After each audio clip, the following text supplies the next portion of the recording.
दोस्तों, स्वागत है आपका मेरे YouTube चैनल इंग्लिश बाबू पर। और आज मैं फिर हाजिर हूँ आपके साथ एक नई स्टोरी लेकर। और दोस्तों, आज जो स्टोरी मैं आपके लिए लेकर आया हूँ ये एक मॉरल स्टोरी है, बहुत ही अच्छी कहानी है। और इस स्टोरी में आपको कुछ नए इंग्लिश के वर्ड मीनिंग सीखने को मिलेंगे, उनकी करेक्ट प्रोनाउंसिएशन के बारे में पता चलेगा और हमेशा की तरह जो इसका ग्रामर का स्ट्रक्चर है उसे बिल्कुल डिटेल में कवर करेंगे, तो एक एक स्ट्रक्चर को आप बहुत आसानी से सीख पाएंगे। तो चलिए दोस्तों, आज की इस कहानी को हम शुरू करते हैं और सबसे पहले कहानी का टाइटल देखते हैं। कहानी का टाइटल है the horse and the donkey, मतलब कि घोड़ा और गधा। तो दोस्तों, ये आज की इस कहानी का टाइटल है, शीर्षक है। बहुत ही अच्छी मॉरल स्टोरी है, आपको इसमें बहुत ही अच्छी नैतिक शिक्षा मिलेगी। उसके अलावा आप यहाँ बहुत कुछ सीखेंगे। तो चलिए इसको शुरू करते हैं। और मेरी आपसे रिक्वेस्ट है, आप कहानी को बिल्कुल ध्यान से सुनें। यदि आपको कोई नया वर्ड मिले या फिर नया स्ट्रक्चर मिले, आप उसे नोट करें। और यदि वीडियो अच्छी लगे तो आप उसे लाइक भी ज़रूर करें। तो चलिए इसको शुरू करते हैं। A washerman had a horse and a donkey. क्या मतलब हुआ दोस्तों? ये जो हमारा वाक्य है ये पास्ट का पजेसिव सेंटेंस है।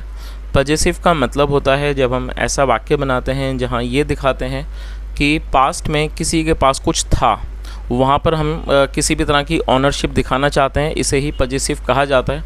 और जब हम इस तरह के वाक्य पास्ट में बनाते हैं तो इस तरह का जो वाक्य है वो पास्ट पजेसिव का वाक्य कहलाता है, जहाँ पर हैड का प्रयोग हेल्पिंग वर्ब के रूप में किया जाता है। तो इस लाइन का क्या अर्थ हुआ? अ वॉशरमैन मतलब एक धोबी।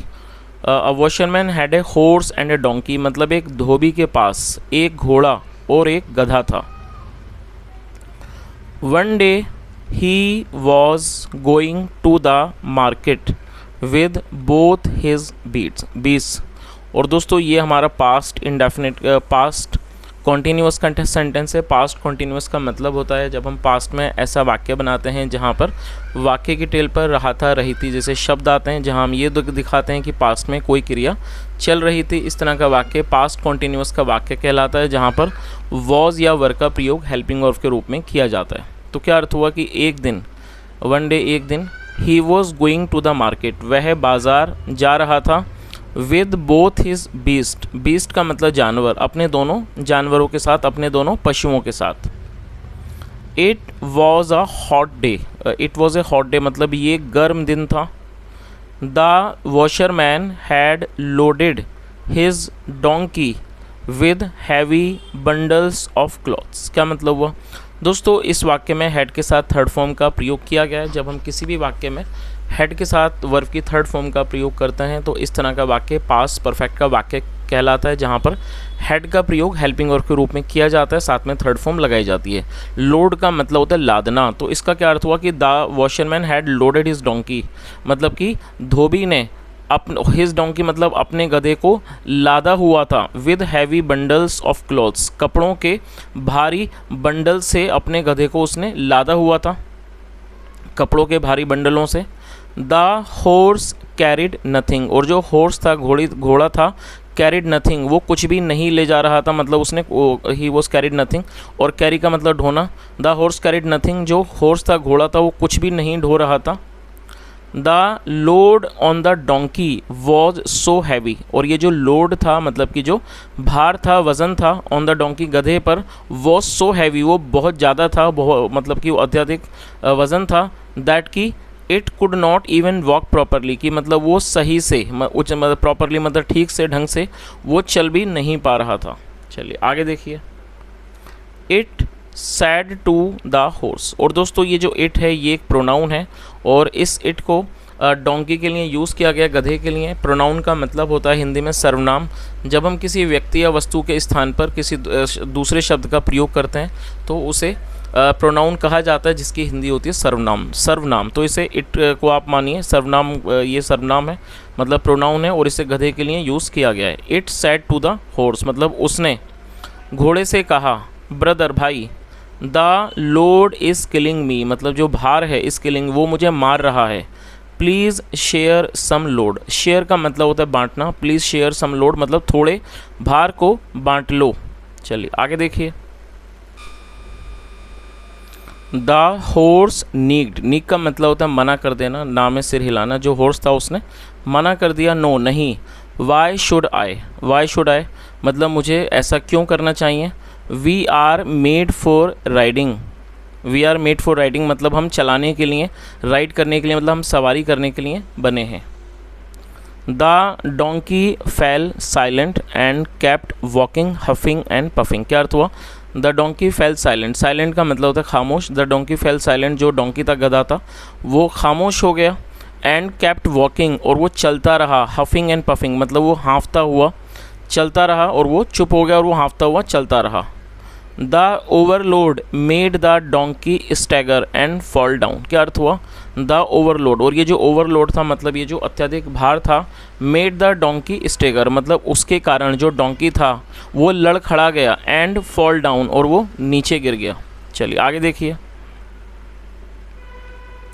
The miserable condition of the donkey made the washerman realize his mistake, क्या मतलब हुआ।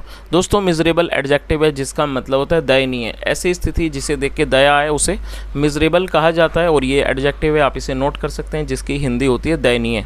तो क्या अर्थ हुआ, the miserable condition of the donkey मतलब ये गधे की जो दयनीय स्थिति, made the washerman realize his mistake मतलब उस ये जो गधे की जो ये मिजरेबल मतलब कि दयनीय स्थिति थी, इसने वॉशरमैन को, धोबी को रियलाइज हिज मिस्टेक मतलब धोबी को अपनी गलती का एहसास कराया।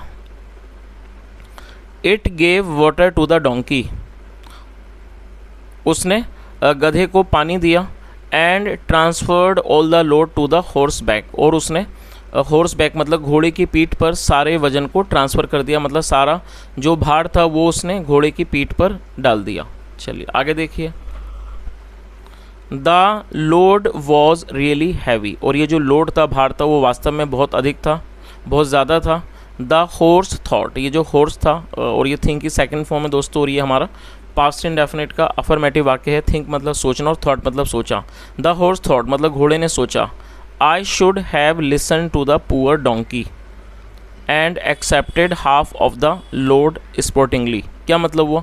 दोस्तों इस ये जो आप स्ट्रक्चर है आप इसे नोट कर लीजिए, काफ़ी अच्छा स्ट्रक्चर है। यहाँ शुड के साथ हैव और थर्ड फॉर्म का प्रयोग किया गया है। शुड का प्रयोग जब किया जाता है जब हम कोई ऐसा वाक्य बनाएं जहाँ पर सलाह या सुझाव को हम दर्शाना चाहते हैं, और यदि हम इस तरह की सलाह या सुझाव को पास्ट में दिखाना चाहते हैं तो वहाँ पर शुड के साथ हैव लगाया जाता है, और हैव के बाद वर्ब की थर्ड फॉर्म। तो आप इस स्ट्रक्चर को नोट कर लीजिए, जब वाक्य में चाहिए था आएगा तो आपको शुड हैव के साथ वर्ब की थर्ड फॉर्म का प्रयोग करना होगा। तो इस लाइन का क्या अर्थ हुआ, द हॉर्स थॉट मतलब घोड़े ने सोचा। I should have listen to the poor donkey मतलब मुझे बेचारे गधे की बात को सुनना चाहिए था। एंड एक्सेप्टेड और स्वीकार करना चाहिए था half of the load sportingly मतलब स्पोर्टिंगली का मतलब हो गया निष्पक्षतापूर्वक। तो उसने क्या कहा कि उसने क्या सोचा कि मुझे उस बेचारे गधे की बात को सुनना चाहिए था और निष्पक्षतापूर्वक आधा जो भार है उसको स्वीकार करना चाहिए था। Now I shall have to carry the entire load, अब मुझे सारा एंटायर लोड मतलब जो सारा वज़न है उसको ढोना होगा। To the market myself मतलब बाज़ार तक, माई सेल्फ मतलब अपने खुद के द्वारा। चलिए दोस्तों कहानी का जो गिस्ट है, जो निष्कर्ष है, कंक्लूज़न है, उसे भी एक बार देख लेते हैं। कहानी का क्या निष्कर्ष है। The first mistake was that of the washerman who put the entire load on the donkey.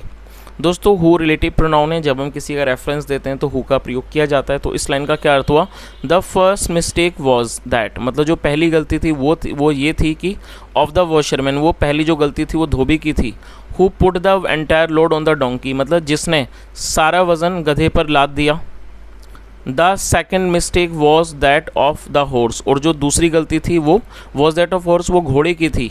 Who refused to share the load जिसने लोड को वज़न को बांटने से इनकार कर दिया। रिफ्यूज़ मतलब मना कर देना, इनकार कर देना। मतलब जो दूसरी गलती थी वो घोड़े की थी जिसने उस भार को ढोने से या कह सकते हैं कि बांटने से मना कर दिया। इट हैड फॉरगॉटन वो भूल गया था दैट की sharing the problem lessons the burden का मतलब। और दोस्तों लेसन आप इस वर्ड को नोट कर सकते हैं। लेसन का मतलब होता है कम करना।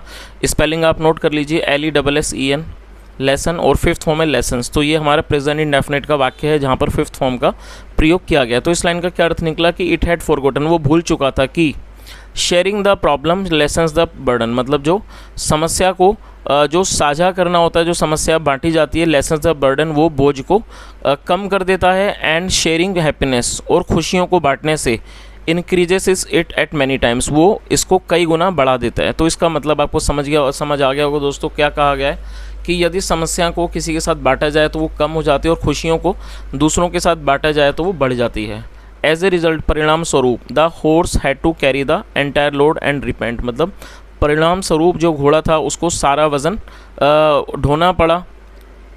एंड रिपेंट मतलब पछताना, और उसको पछताना पड़ा। चलिए, तो दोस्तों ये आज की एक छोटी सी कहानी थी, और मैं उम्मीद करता हूँ कहानी आपको अच्छी लगी होगी। साथ में कहानी का जो सार है, मॉरल है, आप बहुत अच्छे से समझ पाए होंगे। जैसा हमने इस कहानी में देखा कि जो गधा था जो सारे वज़न को ढोकर ले जा रहा था, उसने घोड़े को बताया कि मतलब मैं इतने सारे वज़न को ढो नहीं पा रहा हूँ, तो आप मेरा थोड़ा सा वेट आप भी मतलब मेरे साथ साझा करिए। लेकिन घोड़े ने साफ इनकार कर दिया, जिसकी वजह से जो उनका मालिक था उसने सारा ही वेट जो है घोड़े के ऊपर डाल दिया, और बाद में उसको पछताना पड़ा। तो दोस्तों इस कहानी का जो मॉरल है वो कहीं ना कहीं हमें ये सिखाता है, ये शिक्षा देता है कि हमें यदि दूसरे की समस्याएं तो हमें कोशिश करनी चाहिए को समस्याओं को यदि दूसरों के साथ बांटा जाए, दूसरे भी उसे शेयर करें, तो समस्याएं या प्रॉब्लम या जो भी दिक्कतें वो कम हो जाती हैं। और इसी तरह से अगर खुशियों को दूसरों के साथ बांटा जाए तो वो बढ़ जाती हैं। चलिए दोस्तों, अब हमेशा की तरह मैं आपको आज की स्टोरी में 2 वर्ड दूंगा, आपको वाक्य बना के कमेंट सेक्शन में बताना है। चलिए आप उन्हें नोट कर लीजिए।